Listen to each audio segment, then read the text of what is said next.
Mr. Speaker, I want to thank the chairman for his leadership on this issue and his very eloquently delivered speech on the seriousness of what's happening. The Syrian civil war is now in its 8th year, and it's approaching a very serious crossroads.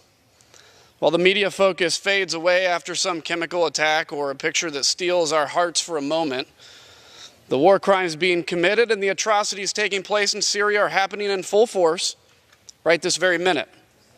For the last 9 days, the southern border of Syria has been under constant bombardment from airstrikes and barrel bomb attacks. Despite a ceasefire pact from Russia in July of 2017, we know Syria's main military ally has continued to carry out attacks on behalf of the Assad regime. This critical moment will affect the future of Syria, the security interests of the United States, and stability within the international community. So what are we going to do about it? Since World War I, we've held that chemical weapons have no place on the battlefield. We've held strong to this principle, and it's core to the values of our country. We know that the president of Syria, the brutal dictator Bashar al-Assad, and his ruthless regime have committed countless war crimes and bear responsibility for murdering more than 500,000 Syrians. We know Assad has used chemical weapons countless times to attack and murder innocent civilians. We know that Russia and Iranian regimes have supported and helped Assad in this genocide on the Syrian people, including airstrikes and attacks that account for more than 50,000 dead Syrian children. We've seen the Assad regime, along with his Iranian and Russian backers, starve the people in cities like Madaya, Aleppo, and eastern Ghouta by using food as a weapon. We know the Assad regime has often refused UN and other humanitarian organizations from delivering critical humanitarian assistance to the most ravaged cities in Syria. Because we know this, we cannot turn a blind eye. We cannot just sweep this under the rug and ignore the horrific reality in Syria right now. We cannot isolate ourselves from this crisis. What happens in Syria and what happens in the Middle East has a very real impact on our national security and the security of future generations. And if we fail to act in Syria and fail to inflict punishment over the use of chemical weapons, we will ultimately see the end of the Non-Proliferation Treaty of chemical weapons and open the world to ghastly horrors, perpetual insecurity, and extreme danger.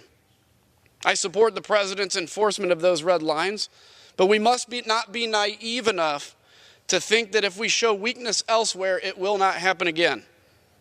To be clear, I am not suggesting that the United States invade Syria, put 100,000 troops in, and start a regional war, not in the slightest.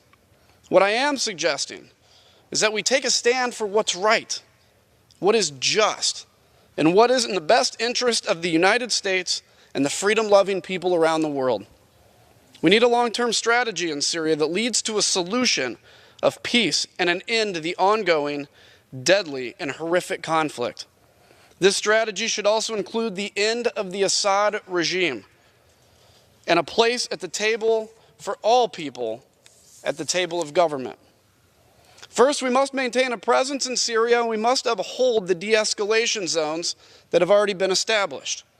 By bolstering these areas and making it known that the United States remains in the region, we can thwart the strongmen of Russia and Iran from pushing into these areas and targeting civilians. Internally, both Russia and Iran are fractured and tired. They both view Syria as a power grab opportunity to take on their enemies, the United States and Israel. It comes as no surprise as we know the true intentions of these bad actors anyway. That being said, we cannot allow Iran to complete its land bridge in the Middle East through Syria, and we cannot trust the Russians ever on anything. Russian strikes have obliterated residential areas in Syria, displacing thousands. The area's major hospitals and makeshift hospitals have been targeted and destroyed. Let me say that again. The region's hospitals have been targeted and destroyed. We must take measures to punish Russia and Iran for their crimes. Next, given the dire situation in places like Dara, We need to establish no-fly zones and maintain a presence to ensure they're being enforced by us and our allies. This is vital for the safety of our coalition units, the humanitarian aid volunteers, and the Syrian civilians who have been forced to flee their homes and their communities. We need to hold Assad, his regime, and the Russian and Iranian supporters accountable. In April, I spoke on the House floor in support of a bill I introduced with my House Foreign Affairs colleagues, H.R. 4681, the No Assistance to Assad Act. This bill, which passed the House and now sits in the Senate, is a step in the right direction in taking actions in Syria and punishing the Assad regime for its horrific war crimes. H.R. 4681 needs to be implemented, as do the sanctions passed last year against the supporters of the Assad regime for their role in the genocide of Syrian civilians. Most importantly, the United States needs to remind people of Syria that we stand with them. We stand for freedom, and we stand against the inhumane crimes committed against them by this barbaric regime and their Russian and Iranian backers. If you're a 10-year-old kid in Syria and your dad was killed by an airstrike, you might see ISIS as the only opponent to Bashar al-Assad, the butcher of Damascus who brutalized your family and destroyed your home, who bombed your school and left you without an education or opportunity. If you're this 10-year-old kid in Syria right now, you're likely a rich target of ISIS recruitment. Sadly, the next generation of terrorism will likely stem from these regions that have no hope or opportunity, that feel completely abandoned and ignored by the international community. I spoke to a Syrian regime defector yesterday named Caesar. Caesar defected from the Assad regime and brought with him thousands of pictures and documents proving that the regime tortures, starves, and kills innocent people every day. And as if that isn't enough, they document these atrocities with a cold precision reminiscent of the actions of Nazi Germany. It's chilling. Caesar risked his life by sharing his experiences, and in our meetings, he selfishly focuses on others. He emphasized how gravely the people of Syria are suffering every single day. And every single day, the people of Syria cling to the hope that America will speak up and stand with them. I pray for peace. And I urge the administration to position the United States as the global leader that this world needs right now. I also implore the Senate to pass the Caesar Act, sanctioning regime officials involved in the torture and opening the path to their capture and trial as war criminals. They must be held accountable.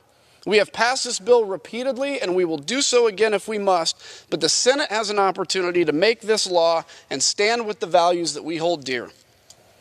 Mr. Speaker, the people of Syria need to know that there is hope. And right now, our lack of strategy in Syria is leaving many with little hope or faith in the United States or our allies. I believe America has a mission in this world, and it's to be an example of self-governance in a world drowning in strongmen, cruelty, and chaos. And I believe we have an opportunity to show the people of Syria and the world that the American dream continues. We are still that shining city on a hill and a beacon of hope for peace and prosperity. When that light dims, it doesn't give America an opportunity to look within and relax, regain ourselves, look coldly and detached at the rest of the world. History has shown again and again that a dimming light in American leadership only guarantees a future fight, a future calling up of a generation of Americans to once again defeat an enemy. But if we remember this God-given mission, and the light on the hill continues to beam bright, we can create a generation within the camps of our enemies that reject their ideology and implement change from within. Behind the Iron Curtain, it wasn't America's military action that sliced it in half. It was people behind it, seeing our light peering over the wall, tearing it down so they too could enjoy those freedoms. As the great President John F. Kennedy said, "Let every nation know, whether it wishes us well or ill, that we shall pay any price, bear any burden, meet any hardship, support any friend, oppose any foe, to assure the survival and success of liberty." Bashar al-Assad will ultimately pay an awful eternal price when he meets his maker. Let's move that appointment up so that justice here or in the afterlife is swift and soon. Let's shine our light on the actions of Iran and Russia. Let's expose with that brightness the torture, the bombing of aid convoys in hospitals. Let's shine that light on the plight of people simply trying to live their lives, to raise their children to be police officers, doctors, farmers, factory workers, and mothers and fathers. Let's speak out for the freedom-loving people who so desperately need our voice. Let's shine our light on the oppressive darkness around the world. Mr. Speaker, let's save Syria. With that, Mr. Speaker, I yield back the remainder of my time.